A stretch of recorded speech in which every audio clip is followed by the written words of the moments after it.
여러분 안녕하세요. 자, 오늘 함께 배울 내용은 주제 02 지리조사활동입니다.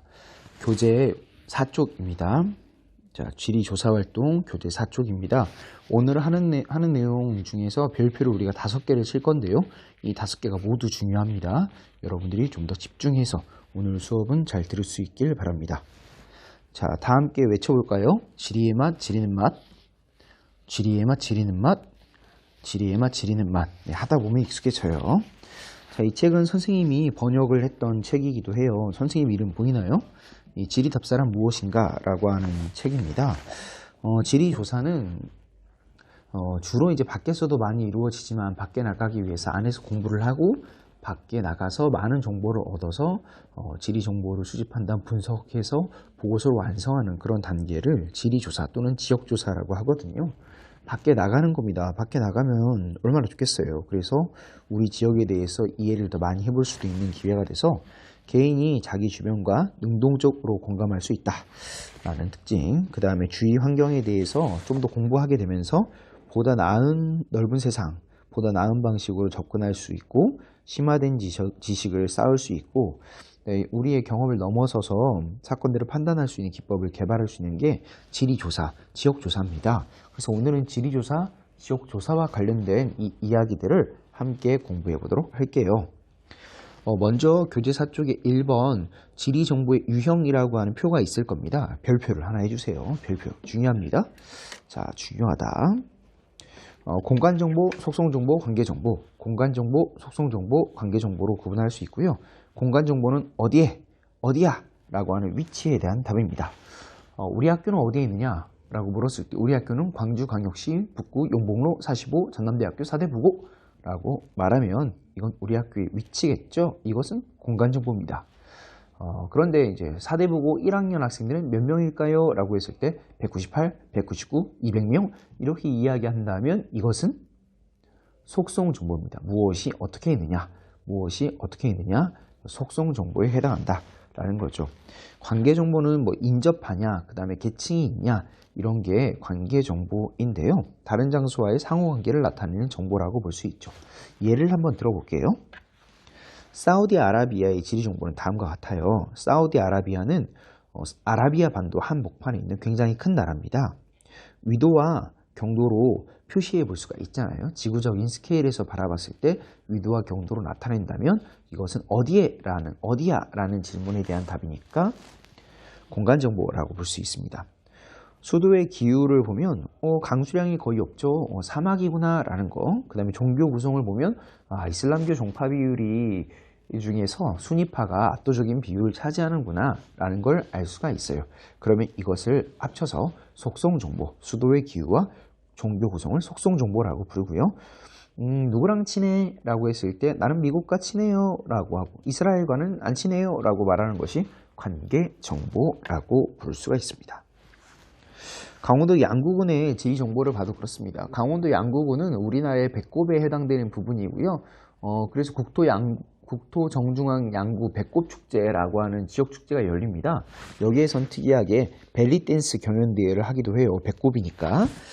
여기를 보면 양구의 공간정보는 경도와 위도로 나타낼 수 있고, 그 다음에 속성정보는 인구와 세대수, 성비 이런 걸로 우리가 알아볼 수 있고, 관계정보는 교통이 개선되면서 다른 지역에서 많이 찾아올 수 있다라고 보는 것이 관계정보라고 볼 수가 있죠. 자, 그 다음에 이제 내려가서요. 4쪽 중간에 동그라미 2번 지리정보의 표현을 보겠습니다. 자, 지리정보의 표현을 보면 도표, 그래프, 지도 등 다양한 방법으로 표현하는데 지도는 다양한 지리정보를 줄여서 표현한 그림이 있죠. 그걸 지도라고 부르고 항공사진과 위성사진은 나중에 우리가 핵심 체크, 원격 탐사할 때 중요합니다. 그래서 그때 가서 중요하다고 별표를 칠게요. 어디에 있냐면 오쪽 끝에 부분에 보면 너와 나의 연결고리, 이건 우리 안의 지리 바로 위에 보면 원격 탐사의 장점과 단점이라는 핵심 체크가 있습니다. 이 핵심 체크가 중요하거든요. 그때 가서 중요하다고 정리를 하고 우리는 통계 지도에 좀 집중을 해보도록 하겠습니다. 통계 지도는 5개입니다. 점지도, 등치선도, 단계 구분도, 도형 표현도, 유선도 이렇게 정리해 볼 수가 있고요.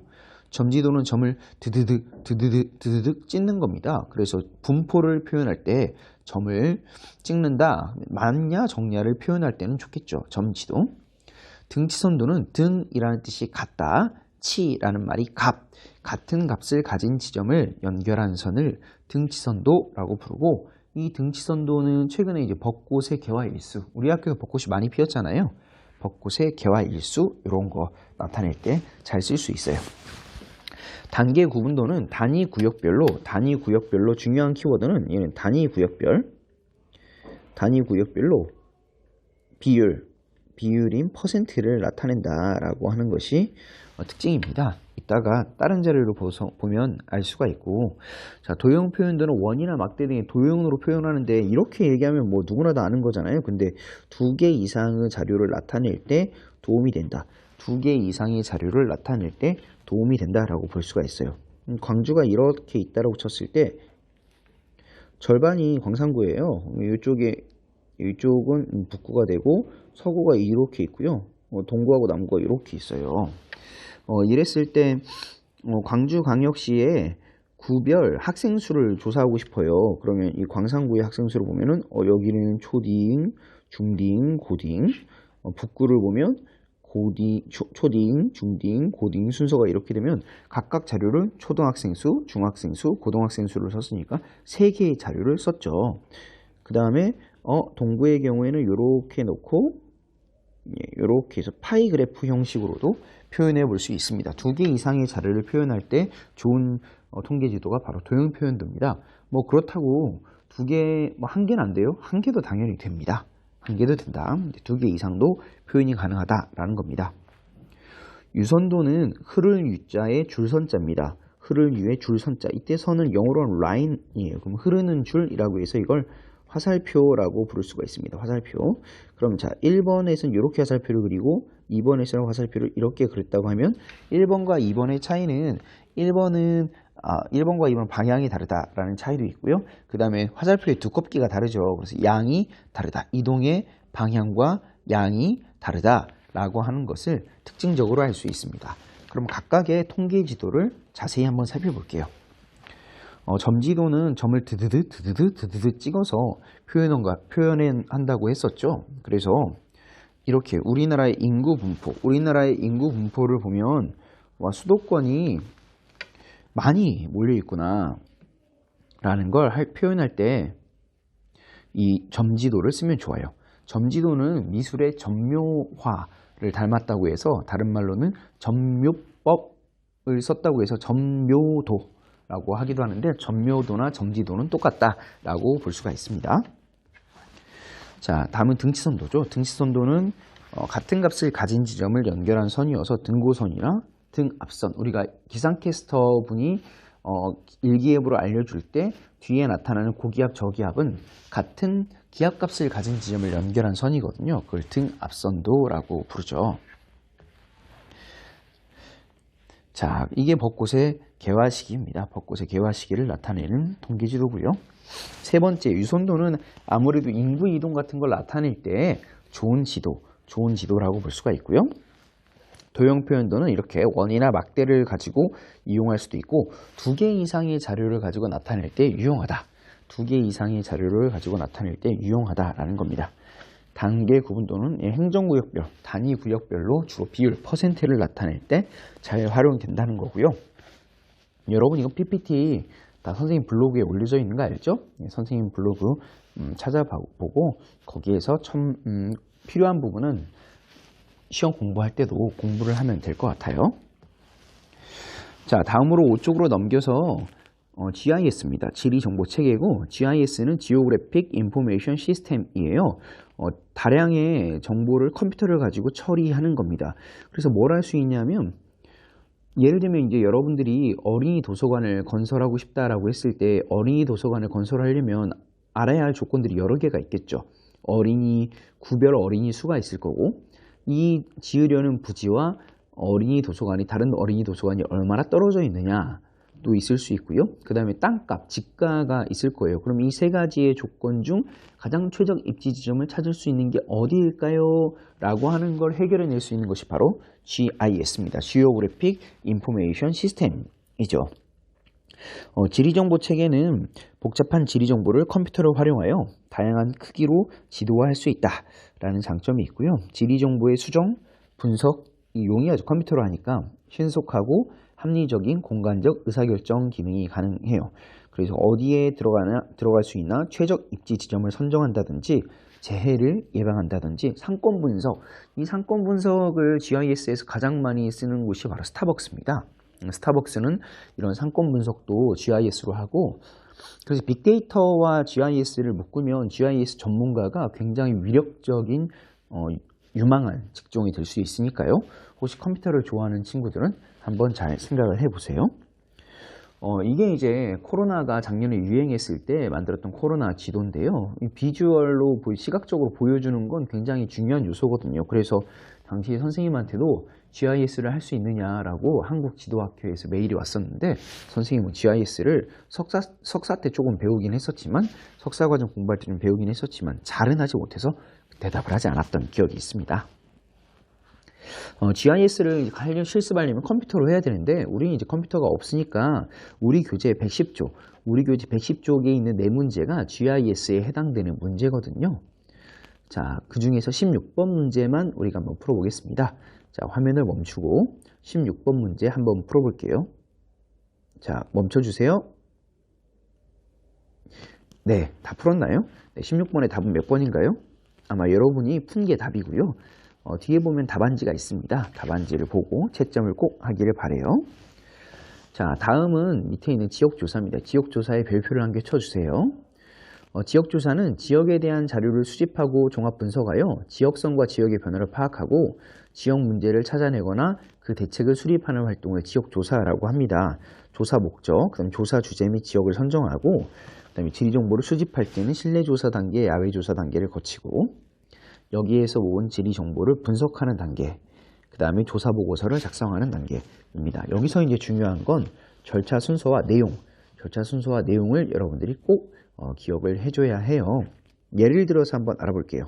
광주광역시 유명 관광지를 찾아서 라고 하는 주제를 찾아보려고 해요. 그때 어디를 갈까를 고민하다가 무등산에 가기로 정합니다. 이러면 이 조사 주제 및 지역이 선정된 거죠. 그러면 다짜고짜 무등산에 가는 게 아니라 어디를 갈지, 무등산에 입석대, 서석대를 간다 라고 하는 걸 정한다면 입석대, 서석대에 대한 공부를 미리 해야겠죠.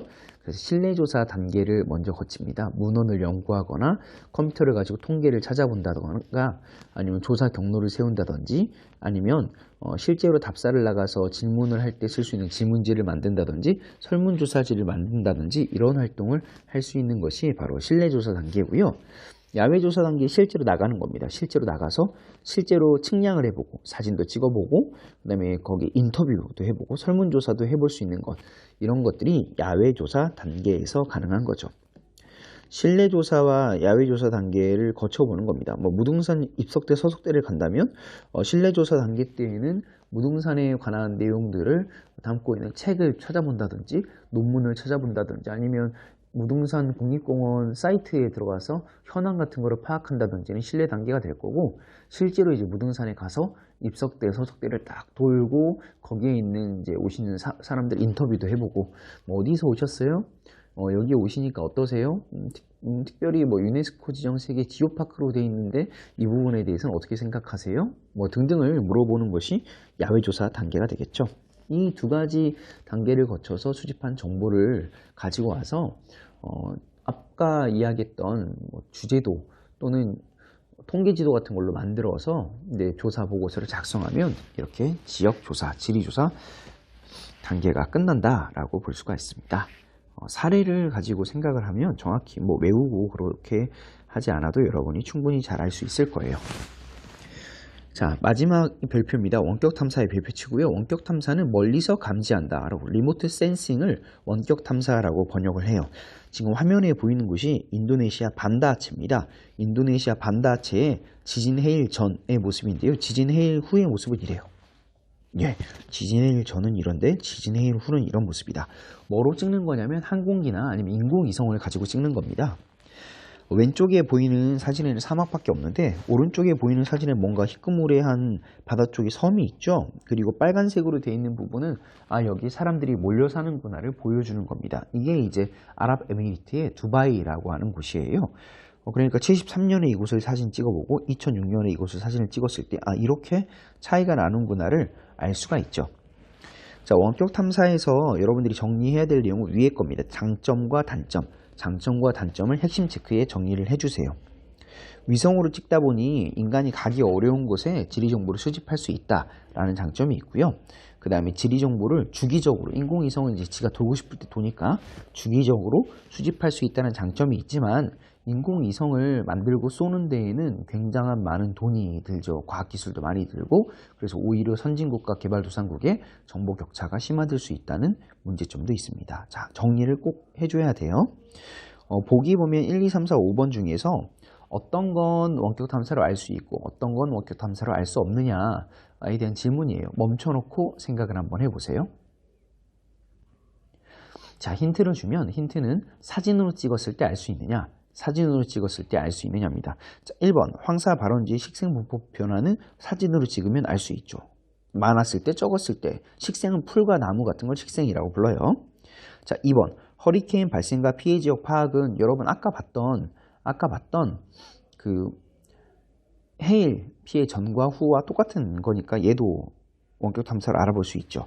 인도네시아 섬들 간 인구 이동 현황 파악은 사진으로 찍었을 때 인구 이동의 모습을 알 수가 없거든요. 그러니까 알 수가 없고, 아프리카 국가들의 제조업별 출하액은 이 산업을 통해서 돈을 얼마큼 벌었느냐예요. 근데 그런 걸 사진으로 찍는다고 알 수는 없잖아요. 지역개발 이후 주민들의 인식과 만족도 변화 파악, 사진으로 찍는다고 여러분이 원격 수업과 그 다음에 대면 수업의 인식도의 차이를 알 수가 없죠. 그런 건 다 이제 인터뷰를 통해서 알 수 있는 거죠. 우리가 인공위성을 가지고 놀아볼 수 있거든요. 근데 컴퓨터를 가지고 해야 되는데 컴퓨터로 바로 이렇게 하면 좀 버벅거려서 선생님이 영상을 미리 만들었어요. 그래서 영상을 여러분 함께 보고 이 영상으로 이렇게 여기서 이제 보는 곳은 국립 5.18 민주묘지, 시드니의 오페라 하우스, 그다음에 파리에 있는 에펠탑과 개선문, 뉴욕의 자유의 여신상을 봅니다. 구글 어스 여러분들이 한번 다운받아서, 그리고 컴퓨터로 바로 또 되거든요. 구글 어스를 하면 세상에서 가장 정확한 지구본이라는 이름으로 이야기를 해요. 영상 한번 볼까요?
네, 영상 잘 봤나요? 네, 엄청나게 신기하죠?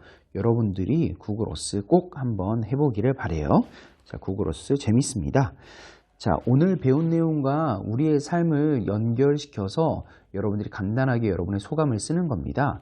너와 나의 연결고리, 이건 우리 안의 지리. 오늘 배운 내용과 우리의 삶이 어떻게 관련돼 있지? 이런 걸 고민해서 써보는 거고요. 이거 수업 성찰지어서 나중에 여러분 세부능력 및 특기사항 쓸 때 선생님이 참고를 많이 하거든요. 꼼꼼하게 작성해 주길 바라고, 만약에 못 쓰겠다라고 하면 오늘 배운 내용 중에 새롭게 알게 된 내용 또는 정 못 쓰겠으면 선생님한테 하고 싶은 말을 써주면 됩니다. 자, 이제 다음 시간은 우리가 이제 온라인으로 또 진행이 되죠. 다음 시간은 기후 요소와 기후 요인을 함께 공부하겠습니다. 자, 오늘은 여기까지 하겠습니다. 감사합니다.